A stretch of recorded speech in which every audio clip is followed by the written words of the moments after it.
Le corps des sapeurs-pompiers de Dambar fête ses 70 ans. Un anniversaire en grande pompe, les soldats du feu et jeunes sapeurs-pompiers défilent fièrement dans le village.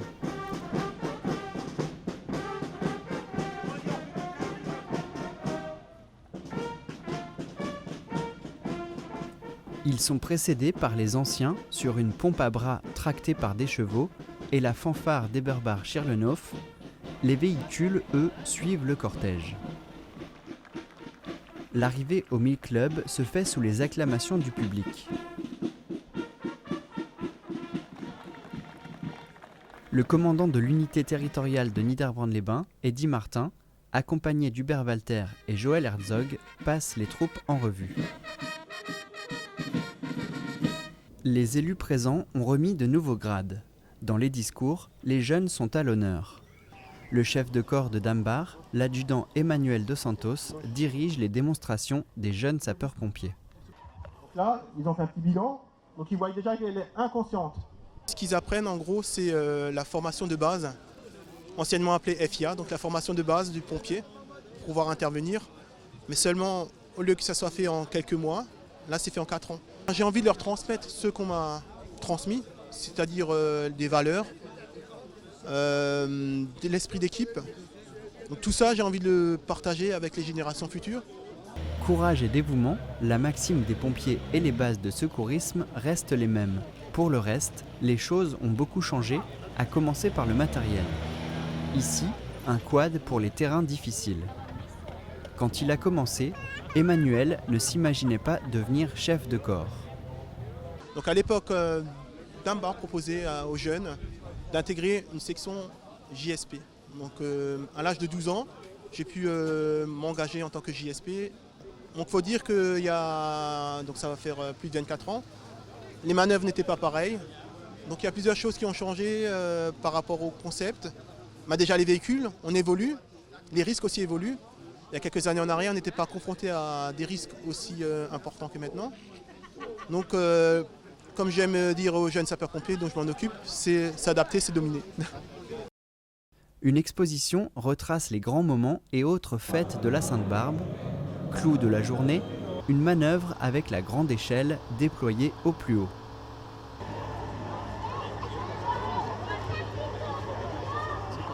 Pompier est l'un des métiers préférés des enfants. Il faut souhaiter qu'ils soient nombreux à accomplir fièrement ce rêve pour que les villages continuent d'avoir des sections locales comme à Dambar.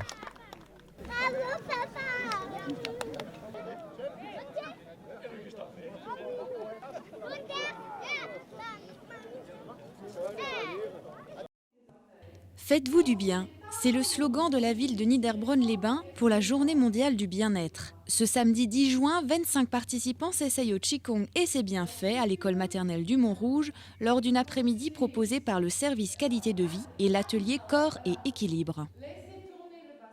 C'est donc un travail énergétique qui est surtout un travail pour se recharger, de garder sa santé, sa vitalité. Depuis quelques années, le Qigong ouvre aussi maintenant un petit peu cette voie-là justement à se régénérer, se revitaliser par des exercices douces d'origine chinoise.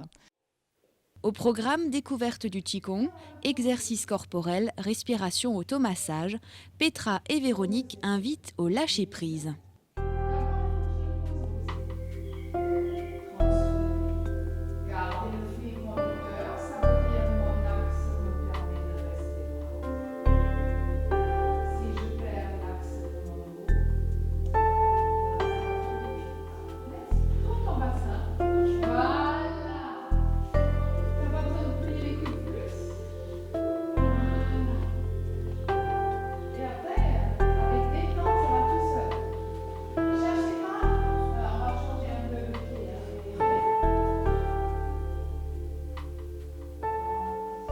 Être aussi acteur de sa propre santé, c'est très très important aujourd'hui dans un monde où tout va vite.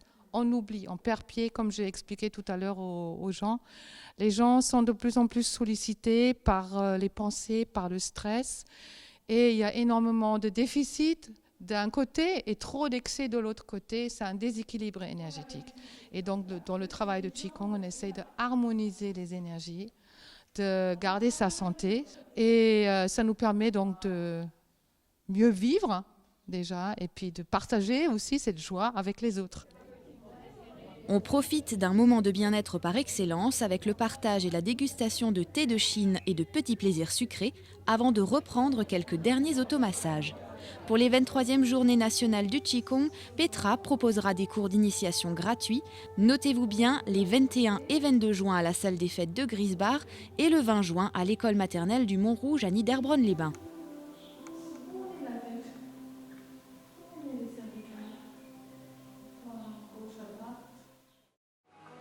Construit en 1273, le château de la Wassembourg fait partie du patrimoine niederbronnois. Depuis quelques années, l'association Les Amis de la Wassembourg constate que les arbustes fragilisent l'édifice. Pour la préservation du château, un appel au mécénat populaire est lancé. Pour aider l'association, la ville de Niederbronn-les-Bains et l'État établissent une convention de gestion du site. Vous souhaitez vous mobiliser? Envoyez vos dons à l'adresse suivante.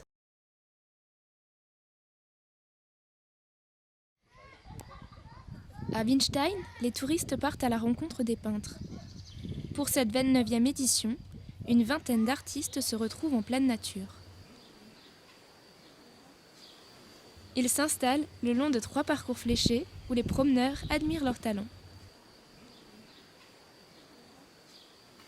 Le soir venu, les tableaux sont exposés sur la place du village.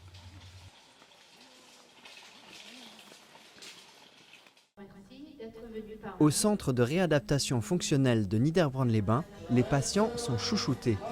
Depuis plus de 10 ans, l'Amicale des patients s'efforce d'animer le séjour des malades.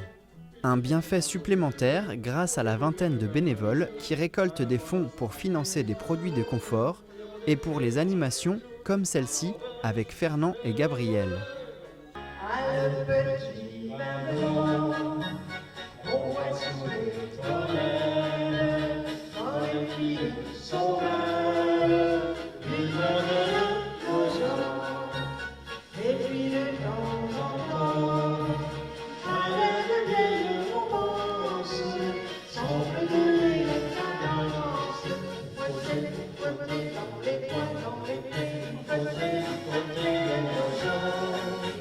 Aujourd'hui, on avait une animation exceptionnelle. Ça, on le fait une fois, ça dépend 1 ou 2 fois par an. C'est le couple Werner qui vient animer une après-midi musicale. Et c'est l'Amicale qui finance, voilà. Chorale, chanteurs, conteurs, les après-midi récréatives ne manquent pas. Et tous les jeudis, les tricoteuses du service qualité de vie se retrouvent à la cafétéria. Les pelotes défilent et le fil vient à manquer. Aujourd'hui, elles font don d'une partie de leurs bénéfices à l'Amicale, comme elles ont fait des dons à différentes EHPAD. Bon, on est heureux de remettre ce chèque à l'Amicale des patients. Merci beaucoup, mesdames. Au nom de l'Amicale des patients, je vous remercie pour le don que vous nous avez fait. On remet des chèques pour des animations d'un minimum de 500 €. 3, 4, 5 par année, ça dépend. Ça dépend des ventes, car même si elles vendent bien, ce n'est jamais assez pour soutenir l'Amicale. La prochaine vente aura lieu le 25 juillet, lors de la braderie. Là, je suis en train de faire un gilet pour 10-12 ans. Sylvie, elle fait des carrés encore, ou des maniques. Tu fais encore des maniques?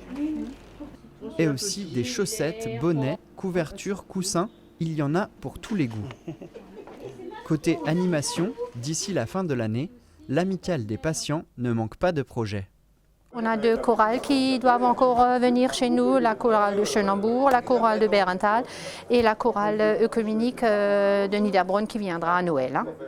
En attendant, l'Amicale prépare déjà sa manifestation phare de l'année, la journée bric-à-brac. Retrouvez la joie de Louis grâce à la conférence L'audition pour les seniors, le 22 juin à 14 h à l'espace Grappelli de Merzwiller. La conférence est organisée par le Centre intercommunal d'action sociale de la communauté de communes du pays de Niederbronn-les-Bains et la mutualité sociale agricole MSA. Jeunes ou moins jeunes, près de 10% de la population est concernée par les troubles de l'audition. Les conséquences peuvent être graves, de l'isolement social aux troubles cognitifs. Le GRAP, le groupe de recherche Alzheimer Presbyacousie, étudie les liens entre la maladie et les troubles sensoriels. Pour éviter que la situation ne se dégrade, il faut s'équiper au plus vite. Plus vous attendez, plus c'est difficile. Une personne qui vient me voir, qui me dit qu'elle a un problème depuis 10 ans ou 15 ans, qu'elle n'entend plus correctement, c'est comme si quelqu'un ne conduit pas en voiture pendant 10 ou 15 ans. Ils ne vont pas se mettre au volant et repartir, même si les mains et les bras fonctionnent, c'est le cerveau qui ne veut plus. Là c'est pareil, vous n'entendez pas pendant 10-15 ans, vous n'allez pas aller avec des appareils à une réunion et tout de suite tout comprendre. Et c'est là aussi pourquoi souvent les gens disent oui, dans le bruit les appareils ne marchent pas, pour la bonne et simple raison que ce n'est pas l'appareil, c'est juste leur cerveau qui n'arrive plus à décoder le message global dans le bruit. Il ne faut pas s'habituer à ne plus bien entendre et consulter un spécialiste. Une fois le problème analysé par l'ORL, l'audioprothésiste fait toute une série de tests pour adapter au mieux l'appareil. On va déjà étudier comment les gens comprennent. Est-ce qu'ils arrivent encore à répéter des mots? Quelles syllabes sont perçues, mieux perçues? Est-ce qu'il y a des confusions, ainsi de suite? Et en fonction de ça, et selon le style de la vie de la personne et de son besoin, on va donc voir quel type d'appareil est le plus approprié. Et là, on va donc proposer un appareillage spécifique. Il est par exemple une personne qui aura une perte importante aura un appareillage avec plus de puissance qu'une personne qui a une perte légère. Régulièrement, le patient est suivi pour affiner les réglages, le volume. Donc ça, c'est l'appareillage le plus fréquent dans le cadre de la presbyacousie. Donc je rappelle encore une fois, la presbyacousie, c'est le vieillissement de l'oreille qui impacte directement les fréquences aiguës. Donc l'intérêt de cet appareil est le suivant, c'est que on met une partie dans l'oreille, on a un tout petit fil qui descend ici et une partie qui va dans l'oreille. L'avantage de cette partie qui est dans l'oreille, c'est qu'elle est plus fine que le conduit auditif. Ça ne va donc pas boucher l'oreille, ce qui permet aux fréquences graves que les personnes perçoivent d'entrer naturellement et amène seulement les aigus par le petit tuyau. Le coût de ces appareils est très variable, mais il ne doit pas être un frein. Des solutions existent. Damien Foll et Martin Fett, ORL, seront présents à la conférence le 22 juin à 14h à Merzwiller pour parler à vos oreilles.